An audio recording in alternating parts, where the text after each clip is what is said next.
অবশেষে দ্বিতীয় দিনের শুরুতে শরীফুল এবং তাইজুলের বোলিংয়ে ২১০ রানে প্রথম ইনিংসে আউট হয়েছে অস্ট্রেলিয়া। কিন্তু আউট হওয়ার আগে বাংলাদেশকে ১৪৮ রানের বিশাল লিড দিয়ে আউট হয়েছে টিম অস্ট্রেলিয়ার ব্যাটাররা। তবে এই পিচে এই কন্ডিশনে ১৪৮ রানের লিডটা বিশাল একটা লিড বলাই চলে। বাংলাদেশের ব্যাটাররা কি পারবে এই লিডটা শোধ দিয়ে একটা টার্গেট ছুড়ে দিতে?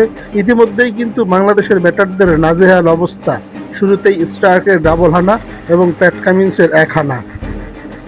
বাংলাদেশ ইতিমধ্যেই কিন্তু ৩৫ রান তুলতেই ৩টা উইকেট হারিয়ে ফেলেছে। ২ ওপেনার এবং মমিনুল ইসলামকে হারিয়ে বাংলাদেশ এখন ব্যাকফুটে চলে গেছে। তবে নাজমুল হোসেন শান্ত কিছুটা অ্যাগ্রেসিভ ক্রিকেটটা খেলছেন, আর এই মাঠগুলোতে একটু অ্যাগ্রেসিভ ক্রিকেটটা খেলতে পারলে আপনি টিকে থাকবেন। বাংলাদেশ কি এখন পারবে এই ১৪৮ রানের লিড শোধ করে বাংলাদেশ একটা টার্গেট ছুড়ে দিতে অস্ট্রেলিয়াকে, নাকি এই রানের ভিতরে বাংলাদেশ ইনিংস ব্যবধানে পরাজয় বরণ করবে? দেখুন, বাংলাদেশের বোলাররা যথেষ্ট ভালো বল করেছে। টিম অস্ট্রেলিয়াকে মাত্র ২১০ রানে তারা আটকে দিয়েছে।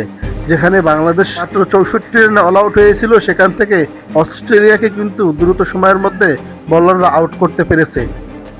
শরীফুল ইসলাম দুর্দান্ত ৭টা উইকেট নিয়েছে। তার ক্যারিয়ার এবং বাংলাদেশের ক্যারিয়ারের ইতিহাসে, টেস্ট ক্রিকেট ইতিহাসে শরীফুল ইসলামের এই বোলিংটাই কিন্তু স্মৃতি হয়ে থাকবে। তারপরেও কিন্তু বাংলাদেশের ব্যাটারদের কারণে কিন্তু এই ম্যাচটাও আমরা হারতে চলেছি, কেননা অলরেডি ৩ টপ অর্ডার ব্যাটার কিন্তু ফিরে গিয়েছে। এখন বাংলাদেশ কি পারবে এই রান শোধ করে নতুন করে টার্গেট দিতে, নাকি এখানেই বাংলাদেশ পরাজয় বরণ করবে এই রানের ভিতরেই? এখন শুধু সময়ের ব্যাপার। দেখা যাক শেষ পর্যন্ত কি হয়। শান্ত বাহিনীরা কি ইনিংস ব্যবধানে পরাজয় হয়, নাকি অস্ট্রেলিয়াকে কিছু টার্গেট ছুড়ে দিতে পারে?